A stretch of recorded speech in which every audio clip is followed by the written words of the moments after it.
Salut à toi qui regarde cette vidéo. As-tu constaté, comme moi et comme beaucoup, les bouleversements qui touchent notre pays, mais aussi l'Europe si tu as un peu voyagé ces derniers mois, et qui s'amplifient de jour en jour? Par bouleversement, je ne parle pas de problématiques métaphysiques, d'introduction de formes de ponctuation dans le langage naturel, de la baisse de niveau des œuvres en streaming, de cancel culture ou de wokisme.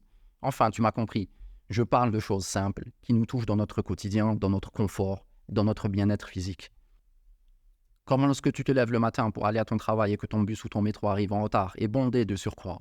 Et oui, aujourd'hui on attend les transports pendant les heures de pointe aussi longtemps qu'un 15 août.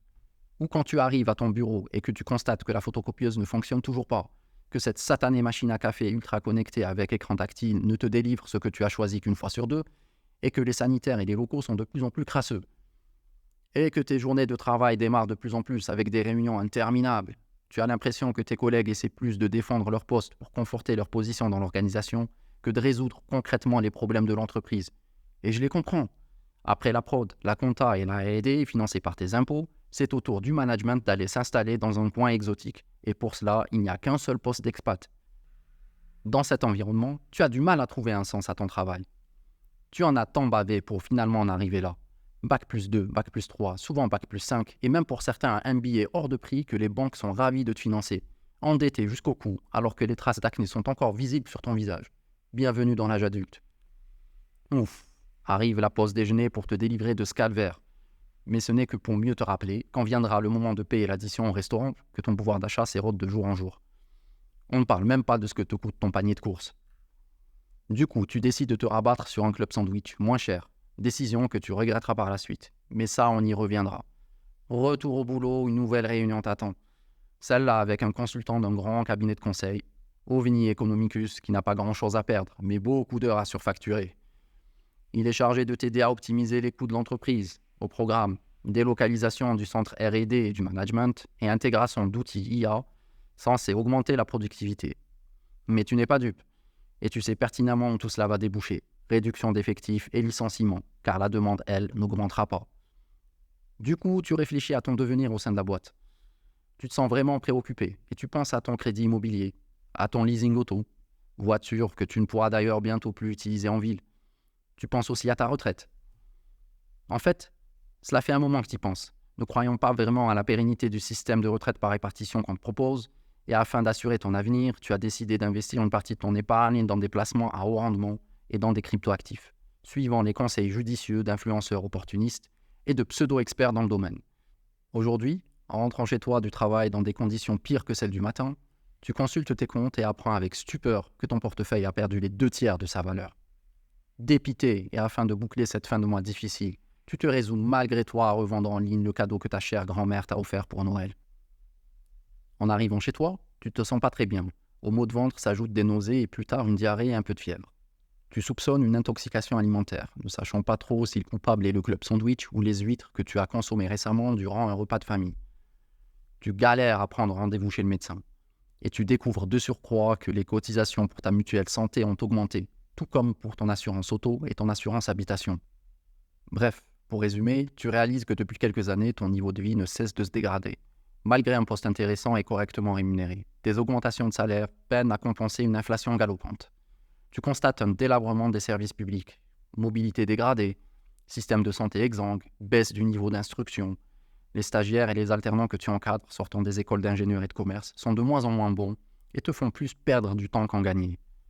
Tout cela affecte même ta capacité à te projeter dans l'avenir. Tu hésites à fonder un foyer ou à l'agrandir devant un avenir si sombre. Si cela peut te consoler, tu es loin d'être le seul à vivre cette situation. Mais t'es-tu déjà demandé pourquoi tout cela arrive? Et surtout, que faire à ton niveau pour améliorer ta situation dans un monde de plus en plus contraint? Ne pas être noyé dans les chiffres issus d'une métrique financière folle, des économistes qui le plus souvent se trompent. En réalité, ils se donnent du crédit en te vendant de la dette. En vérité, tu es comme nous tous, acteurs socio-économiques, collectifs ou individuels, luttant contre l'entropie, transférant de l'énergie d'une source froide à une source chaude, en injectant une quantité de travail. Ce travail est issu de ta journée de labeur au sein d'un système productif. Ce système peut être vu comme un réacteur, complexe, dont le rôle est de transformer de la matière pour produire des biens et services censés d'une part subvenir à nos besoins de base, et si excès il y a, à améliorer notre quotidien, notre confort, notre condition humaine. Ce réacteur est alimenté par de l'énergie et de la compétence. Une partie des biens et services est échangée contre d'autres biens et services venant d'ailleurs. De la richesse est accumulée dans le système.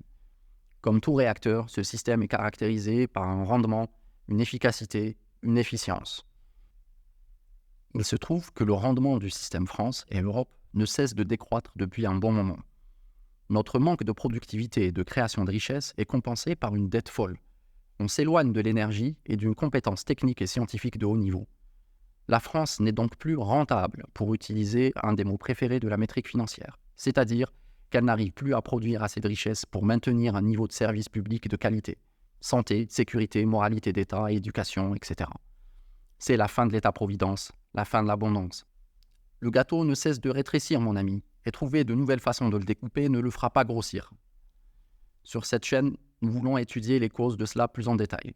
Mais pour résumer, il s'agit d'un accès de plus en plus restreint à l'énergie et à la compétence de qualité. Dans cet environnement contraint, chacun essaie de s'en sortir comme il peut à son niveau.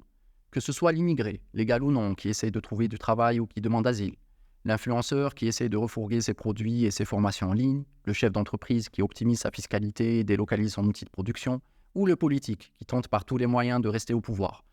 Tous ces gens-là essaient juste de conserver leur niveau de vie et leurs avantages ou privilèges. Et ils le feront de manière de plus en plus agressive à l'avenir.